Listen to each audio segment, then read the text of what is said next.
Hello, everyone. Welcome back to Make Do Tell Story. This is episode 6, and today's story is. Oh, wait. I almost forgot, but I didn't. My name is Jamie, and I am a youth librarian for the Kansas City Public Library, as well as a storyteller, and a forgetter of introducing myself properly. All those things. So I'm going to tell you a story today called The Three Wishes. Here it is, The Three Wishes. It is also found in this book, and I'm going to include a link to somethingpit.edu. They have a bunch of different versions that come from all over the world. And so far, I have discovered that versions have been discovered in Puerto Rico, France, Korea, Sweden. I typed them up and I forgot what the rest of them were. Sweden, England, France, lots of different places. And what I love about stories are it's kind of like, Johnny Appleseed, you've heard of him. There's stories about him, by the way. He spread apple trees all over the United States, which probably weren't united at the time. And that's how stories spread all across the world. And if you've ever picked a dandelion and blown the white head and the little things go everywhere,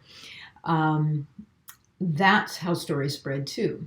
And people move from place to place. I think I've told you this before. And they take their stories with them and then they change. I'm also going to tell you about the game telephone. If you haven't played it before, I'm going to encourage you to do it using a telephone instead of sitting in a circle too close to people right now. Using the telephone, I'm curious how that will work. So that's what we got on tap for today. The three wishes. The things I'd like you to think about as I tell you the story, and you can pick apart how well I do this because I'm not great at this yet, but I'm working on it. Of when you tell a story, it's like when you have two people and they're talking to each other, and then they switch. And it's a pretty subtle thing. It doesn't even have to be that much. You could just go like this, and this, and this, because this is a story that has dialogue in it. And dialogue makes a story. It really does. So, or at least if you have it, use it. All right, three wishes. Once upon a time, there was a woodcutter who lived deep in the forest with his wife, and both of them worked really hard all the time. And yet, they never seemed to get ahead, and in fact, they often didn't have enough to eat, and they went hungry. So one day, the woodcutter got up and had the meager little breakfast that was available to him, and then he went out in the woods, like he often did, to find trees to cut down, because that's how they got by. And he walked and he walked and he walked, and he came across this beautiful old tree, tall and sturdy, and he thought, when he saw that tree, my luck is about to change. And so he pulled his axe off of his shoulder. He got ready into his stance, ready to make his first swing. And just then, he heard a little voice. "Please don't cut down my home." That was a weird voice. And so it caught his attention. Plus, the woods had never talked to him before. And when he looked, there in the tree, just in like a hollow little circle of that tree, was this little tree fairy, a little tree sprite. And he'd heard about tree sprites before, but he did not think they were real until this very moment. And the tree sprite said, "Please, this has been my home for hundreds of years. I am the protector of this tree. Please don't cut it down." And what could the woodcutter do in the face of all that? He could sigh, because there went his fortune that he had just racked up. But he couldn't possibly cut down this tree. And you really shouldn't mess with tree fairies. And he knew that from the stories. So he said, "Okay, I will not cut down your home."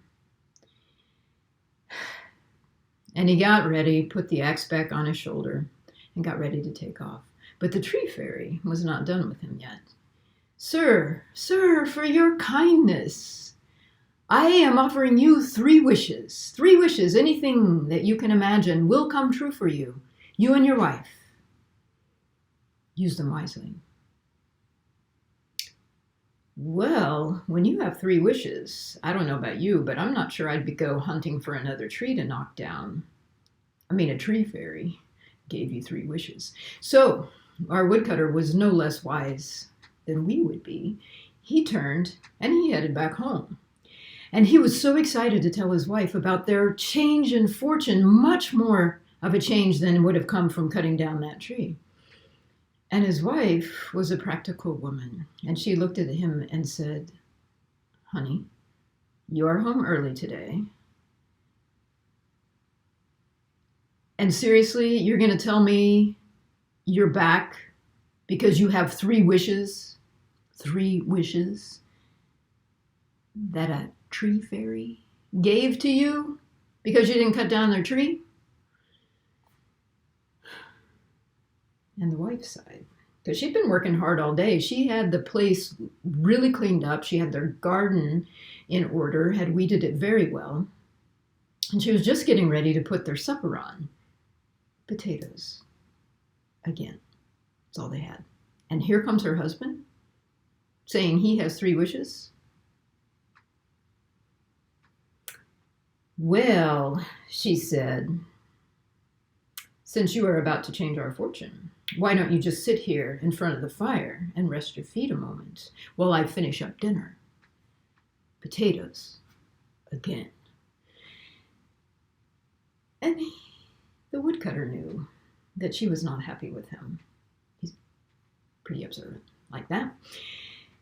But his feet were tired, and he did sit down, and he began to tell her about all the things that they could wish for. Honey, really, no, we could wish for all the gold that I could wish for jewels for you to wear and be dressed in fine gowns. I could wish for a bigger home for us, because he could stretch out his arms and pretty much touch both walls of the little room that they sat in, and that was the room that they had.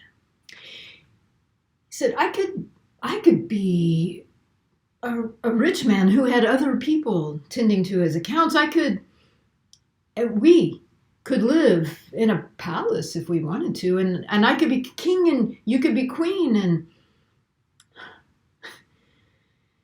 and she wasn't listening, and he knew it, and so he stopped talking for a little bit, and she poured the water off the potatoes and put them in a bowl, and there they were steaming, and he could smell those potatoes, and his stomach was growling, and he looked at those potatoes like they had for the last 8 days. And he said, "I wish we had a nice big sausage to go with our potatoes." And before he could even finish his sentence, plop, right onto the table, the biggest sausage he had ever seen. And his wife almost threw the bowl of potatoes up into the air. She was so frightened by this occurrence. And now she believed him. 3 wishes, one of them gone, to this big sausage when they could have had riches, and she could have dressed in jewels and fine gowns, and they could have been living in a big house. And the more she thought about it so fast, she was so angry. "My husband, what kind of a fool are you?" Here's where I'm not doing it. And he said back to her, "Well, I admit that was a little foolish, but I kind of forgot. And you were so upset with me, and now you're even more upset." "Yes, I am. We could have had 3 wishes. Now we have only 2. I am so angry. I wish that sausage was stuck to the end of your nose." And just like that, big sausage on the end of his nose, and he couldn't really move his head. It was so heavy. His head just went down like this, and it was kind of like an elephant's trunk. But he wasn't made to have a trunk on his face. "What have you done?" he said. "This sausage, our second wish. Get it off!" And when she stopped laughing, because it was kind of funny, it was a funny sight, she said, "Oh, okay, And she took the end of that sausage and she began to pull and pull and pull. But that sausage wasn't coming off, and his nose, actually, it seemed like it might be getting just a little bit longer. And finally said, "Stop, that hurts." She's like, okay, I've got another idea. And she picked up her kitchen knife. He was not real thrilled about this. She said, I'll be careful. And so she took that knife on the end of that sausage there between his nose and the sausage, and she began to...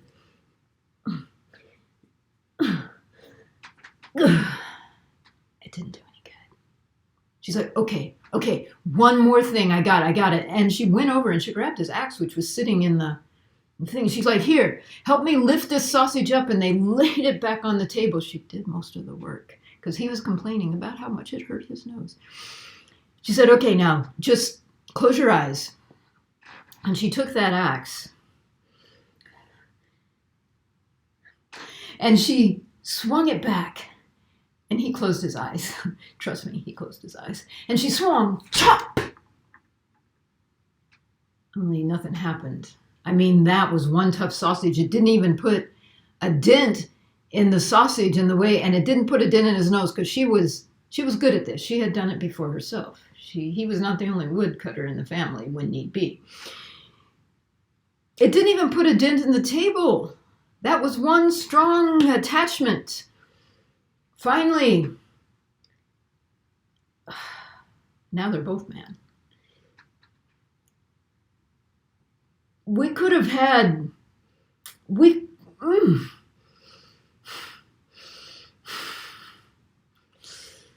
All right, husband, you made a bad choice, and I made a bad choice. I wish that sausage was no longer on the end of your nose. And poof, just like that, the sausage was back on the table.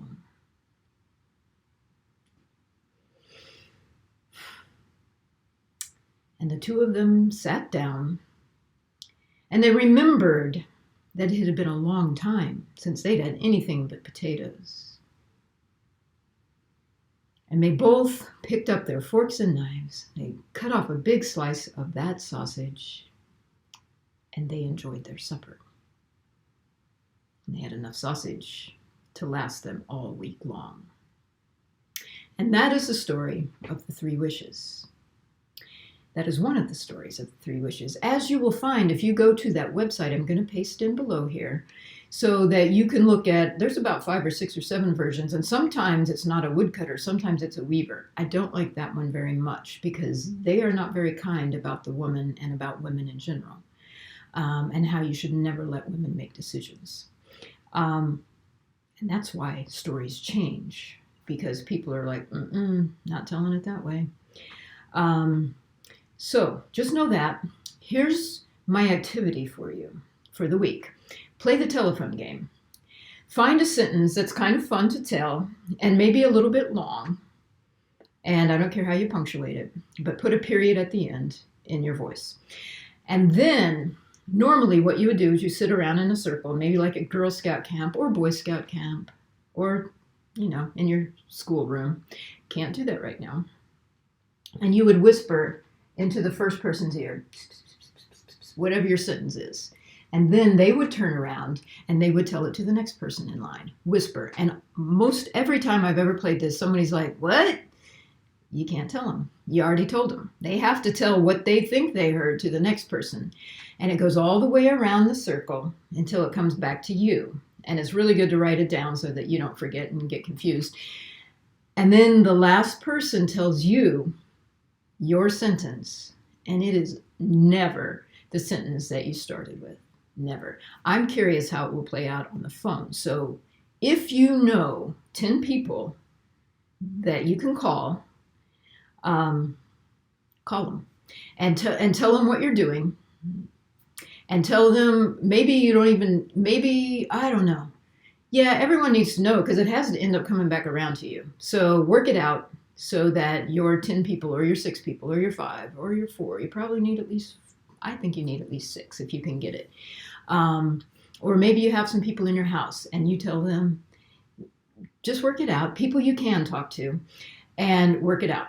And then when it comes back to you, see. And that's how stories change too. Sentences change that way. Stories change. But they also change by reading it. I sat and I reread both of these stories, and they're different. They're very different. Okay, they're sort of different.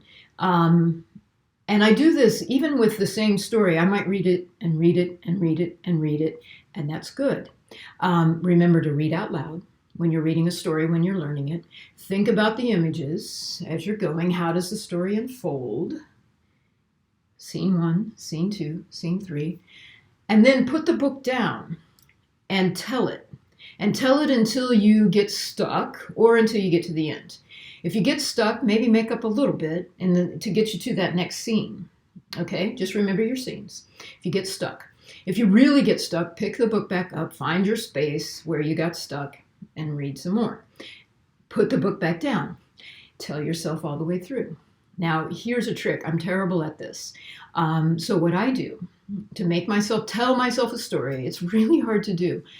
What my friends do, a lot of my friends, is they walk and they tell their stories.